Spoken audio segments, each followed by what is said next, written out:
Today we're going to focus on illness and vulnerability. Has your illness left you feeling more vulnerable? Is it okay to feel vulnerable, and how vulnerable do you want to feel? We've both experienced how chronic illness can leave you feeling physically and emotionally vulnerable. In the following video, we discuss some psychological interventions which can help you deal with feeling vulnerable.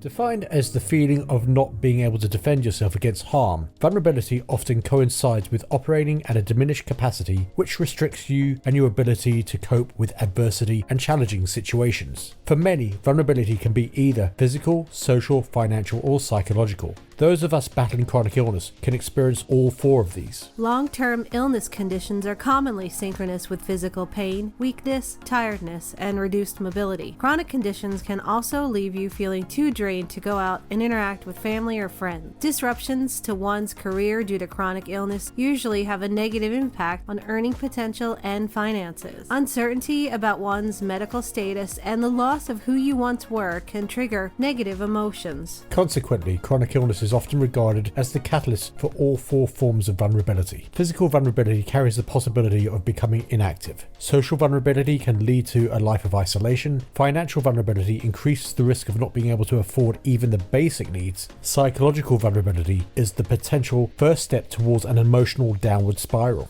Coping with vulnerable feelings is a battle we've all faced at some point, and at times it can feel easy to cave into despair. However, there are ways to manage. They can be accepted, maximized, and used as a tool for building resilience. Trying one or many of the following approaches can help you accomplish this.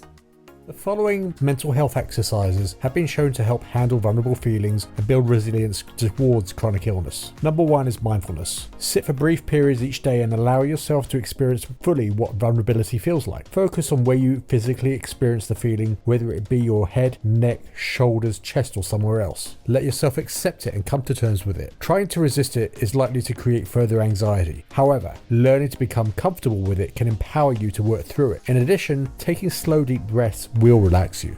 Number 2, forgiveness. This can include writing a short forgiveness note to yourself. It doesn't have to be more than a few paragraphs. The act of forgiveness can help stop you from beating yourself up from feeling vulnerable. Scale back on the expectations of yourself. Number 3 is find a safe space. Think of one place you can go where you feel less vulnerable. Maybe there's a location which brings back fond memories. A safe space helps you find inner peace and reconnect with yourself. Examples may include a bedroom, coffee shop, park bench, or beach. Finding such a place can help you feel both secure and invigorated. Number 4, flow, more commonly known as getting in the zone. This is the mental state achieved by becoming fully immersed in activity which you're able to give your full attention and focus to. This can often lead to an increase in energy as well as feelings of enjoyment and empowerment. Maybe you'll have to modify the intensity or duration. Is there something you've recently enjoyed? Is there a past enjoyment which you've not participated in for a long time? Perhaps there is something which you've always wanted to do but never tried before.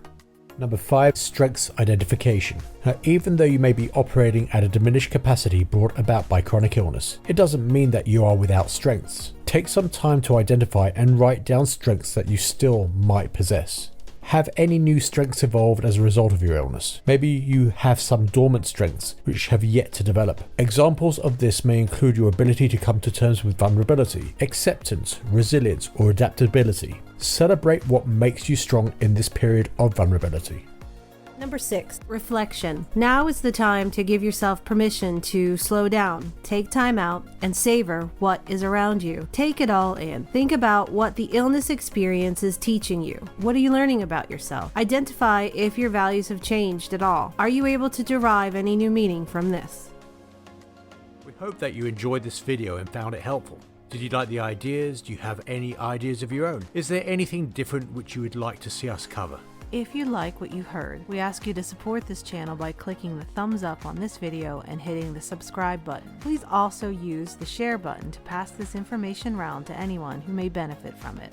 Check out the written blog version of this video by clicking the link below and visiting our website. You can also find us on Facebook, Instagram and Twitter under Empower Illness Coaching. To find out more about who we are, feel free to visit the video about our illness journey.